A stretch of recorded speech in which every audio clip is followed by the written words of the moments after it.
வணக்க மக்களே, நுரையீரலை பலப்படுத்தக்கூடிய உணவுகள் என்னென்ன அப்படின்றதான் பார்க்க போகிறோம். நம்மளுடைய உடலில் இதயம், மூளை ஆகியவற்றை போல் நம்மளுடைய நுரையீரல் வழியாகத்தான் நம்ம ஆக்சிஜனை உடலுக்குள் பம்ப் செய்ய அனுப்புது. ஸோ நுரையீரலை ஆரோக்கியமாக வச்சுக்கிறது அப்படின்றது ரொம்பவே முக்கியமான ஒரு வேலையாக நமக்கு இருக்குது. நுரையீரல் புற்றுநோய் உள்ளிட்ட பிரச்சனைகளை சந்திக்க வேண்டியிருக்கும். உலக அளவில் அதிகம் பேர் இந்த நுரையீரல் பாதிப்புக்கு உள்ளாயிடுறாங்க. இதை தவிர்க்க என்ன செய்யணும்? ஆரோக்கியமான உணவுகளை உணவில் சேர்த்து கொள்ள வேணும். அப்படி நுரையீரலை பாதுகாத்து ஆரோக்கியமாக வச்சுக்க உதவக்கூடிய ஒரு சில உணவுகளை பற்றி நம்ம தெரிஞ்சுக்க போகிறோம். இரட்டை உறுப்பு என்று சொல்லப்படுகின்ற நுரையீரல் தாங்க நம்ம சுவாசிப்பதற்கு பயன்படுகின்ற உறுப்பு. நம்முடைய உயிர் வாழ்வதற்கு சுவாசம் எவ்வளோ முக்கியம் அப்படின்றது நமக்கு தெரியும். அந்த சுவாசத்தை முறைப்படுத்தவும் ஆக்சிஜனை பம்ப் செய்து உடலுக்கு கொண்டு செல்லவும் நுரையீரல் ரொம்பவே இம்பார்ட்டண்ட்டான நிறைய வேலைகளை செய்யுது. அப்படி நுரையீரலை ஆரோக்கியமாக வச்சுக்க இந்த மாதிரியான உணவுகள் முக்கியம் அப்படின்றத பட்சத்தில் முதல்ல பார்த்திங்கன்னா ஒரு உணவை சொல்கிறாங்க. என்ன அப்படின்னா தினமும் நாம் சமையலுக்கு பயன்படுத்தக்கூடிய ஒன்று தான். அது இஞ்சியும் அதுக்கப்புறம் பார்த்திங்கன்னா பூண்டும் தான். அதாவது இஞ்சி காலங்காலமாக உணவாகவும் மருந்தாகவும் பயன்படுத்தக்கூடிய மூலிகை பொருள். இஞ்சியில் இருக்கக்கூடிய ஆன்டி இம்ப்ளமெண்ட்ரி பண்புகள் ஆஸ்துமா நோயாளிகளுக்கு மிகவும் பயனுள்ளதாக இருக்கும். அதோடு நுரையீரலில் தேங்கி இருக்கக்கூடிய இறுகிய நாள்பட்ட நெஞ்சு சளியை கரைத்து வெளியேற்றும் தன்மை கொண்டது. மேலும் நுரையீரலில் உள்ள கழிவுகளை பார்த்திங்கன்னா வெளியேற்றவும் இஞ்சி ரொம்பவே பயன்படுது அப்படின்னு சொல்கிறாங்க. ஒன்றும் இல்லைங்க, டெய்லி சிம்பிளாக நம்ம இஞ்சியை பயன்படுத்துறதுக்கு ஒரு வழி சொல்கிறேன். தினமும் காஃபி டீ குடிப்போம். அதில் கொஞ்சோண்டு பார்த்திங்கன்னா நம்ம இஞ்சி சேர்த்து குடிப்பதன் மூலம் ரொம்பவே ஆரோக்கியமாக இருக்கலாம் அப்படின்னு சொல்கிறாங்க. ஸோ கண்டிப்பாங்க நீங்கள் தினமும் காஃபி டீ கண்டிப்பாக குடிச்சே ஆகுவீங்க. அதில் இஞ்சி ஆட் பண்ணிக்கோங்க. அது ரொம்பவே ஆரோக்கியமாகவும் நம்மளுடைய நுரையீரலுக்கு தேவையான ஒன்றாகவும் இருக்கும் அப்படின்னு சொல்கிறாங்க. ஸோ அடுத்த விஷயம், நுரையீரல் ஆரோக்கியத்திற்கு தண்ணீர் மிகவும் அவசியங்க. நம்முடைய உடலில் வெளிப்புறத்தை நீரேற்றமாக வைத்திருக்க எப்படி நமக்கு தண்ணீர் உதவுதோ அதே போல் நம்முடைய உடலில் உள்ளுறுப்புகளை ஆரோக்கியமாகவும் கழிவுகள் இல்லாமலும் பார்த்திங்கன்னா சுத்தப்படுத்தவும் தண்ணீர் ரொம்பவே பயன்படுது அப்படின்னு சொல்கிறாங்க. தண்ணீர் நம்முடைய நுரையீரலை நீரேற்றமாக வைத்து கொள்ள உதவுது. நிறைய தண்ணீர் குடிக்கும் போது நுரையீரல் செயல்பாட்டை அதிகரிக்க செய்வதோடு சளி தொல்லை ஏற்படுவதை தடுக்கும் அப்படின்னு சொல்கிறாங்க.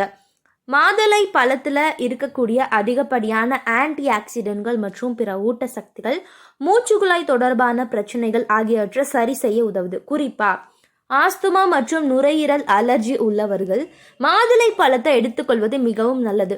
நுரையீரலுக்கு மிகவும் நல்லது அப்படின்னு சொல்கிறாங்க. தினமும் ஒரு கைப்பிடி அளவு மாதுளை சாப்பிட்டு வந்தால் நுரையீரல் தொடர்பான பிரச்சனைகளை ரொம்ப சீக்கிரமாகவே நம்ம தடுத்துடலாம். அதனால் என்ன பண்ணுங்க, தினமும் ஒரு கிளாஸ் மாதுளை ஜூஸ் நீங்கள் பால் சேர்த்து உங்களுக்கு எந்த மாதிரி பிடிக்குதோ அது மாதிரி குடிக்கலாம். இல்லை பழங்களாக எடுத்துக்கோங்க. நீங்கள் ஜூஸ் போட்டு குடிக்கணும் அப்படின்லாம் ஒன்றுமே கிடையாது. நீங்கள் ஒரு நாளைக்கு ஒரு பழம் எடுத்துக்கிட்டால் கூட அது உங்களுக்கு ஆரோக்கியம் தரும் அப்படின்னு சொல்கிறாங்க.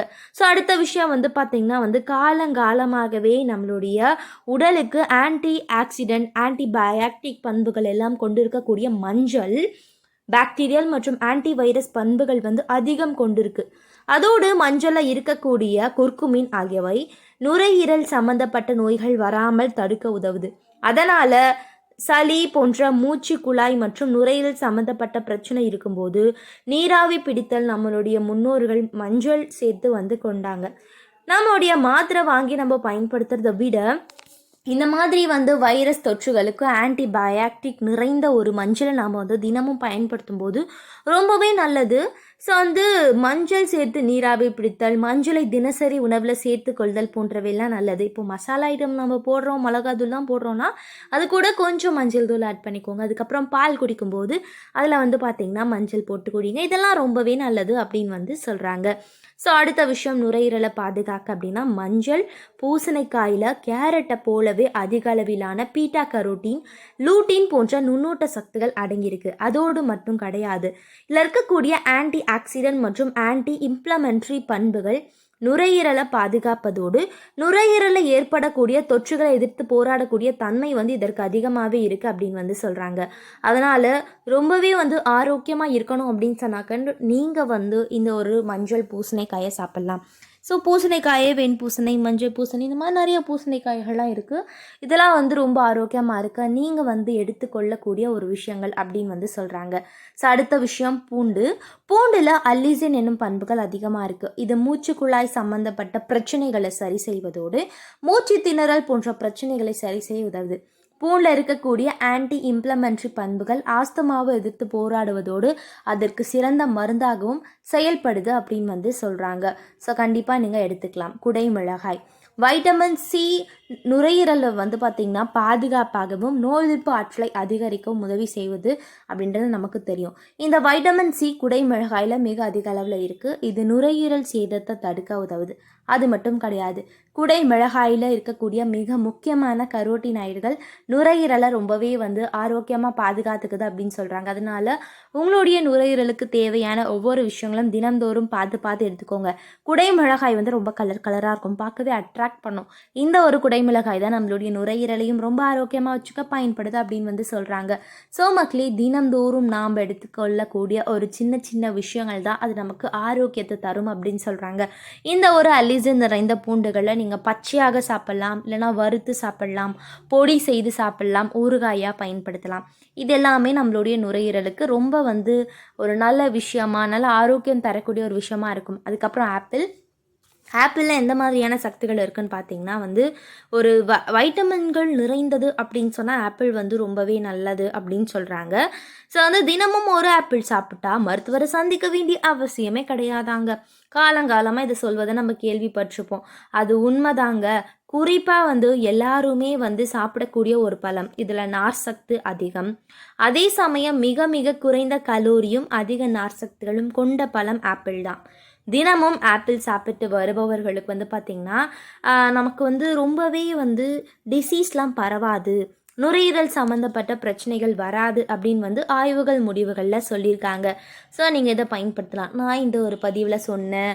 தினம்தோறும் வந்து மஞ்சள், அதுக்கப்புறம் பூண்டு, இந்த மாதிரியான விஷயங்கள், ஆப்பிள்லாம் சேர்த்துக்கோங்க. பழங்களில் மாதுளை பழம், ஆப்பிள், காய்களில் பூசணிக்காய், இந்த மாதிரியான விஷயங்கள்லாம் வந்து ஆரோக்கியம் தரக்கூடியது. இம்ப்ளமெண்ட்ரி, ஆன்டி ஆக்சிடென்ட் இதெல்லாம் வந்து அதிகமாக காணப்படுறதுனால நம்மளுடைய நுரையீரலுக்கான அந்த மூச்சுக்குழாய் பிரச்சனைகள், மூச்சு சம்மந்தப்பட்ட எந்த ஒரு தொந்தரவும் நமக்கு வராமல் ரொம்ப ஆரோக்கியமாக இருக்க முடியும் அப்படின்னு சொல்கிறாங்க. ஸோ இது மட்டும் கிடையாது, இன்னும் வந்து நிறைய அற்புதமான விஷயங்கள், ஆரோக்கியமான தகவல் இருக்குது. நீங்கள் எல்லாமே தொடர்ந்து கேட்கணும், பார்க்கணும், தெரிஞ்சுக்கணும் அப்படின்னு சொன்னால் நம்மளுடைய சேனலை மறக்காமல் சப்ஸ்கிரைப் பண்ணிவிட்டு சைடில் இருக்கக்கூடிய பெல் ஐக்கானை கிளிக் பண்ணிக்கோங்க. இது போன்ற தகவல்கள், ஆரோக்கியமான விஷயங்களை தொடர்ந்து கேட்கலாம், பார்க்கலாம், ஆரோக்கியமாக இருக்கலாம் போன்ற நிறைய வந்து ஆரோக்கியமான தகவல்களை தொடர்ந்து பார்க்க நீங்கள் வந்து இப்போவே நம்மளுடைய சேனலை சப்ஸ்கிரைப் பண்ணிடுங்க. இது போன்ற நிறைய தகவலுடன், ஆச்சரியமூட்டும் விஷயங்களுடன் நான் உங்களை தினந்தோறும் சந்திக்கிறேன் மக்களே. நன்றி, வணக்கம்.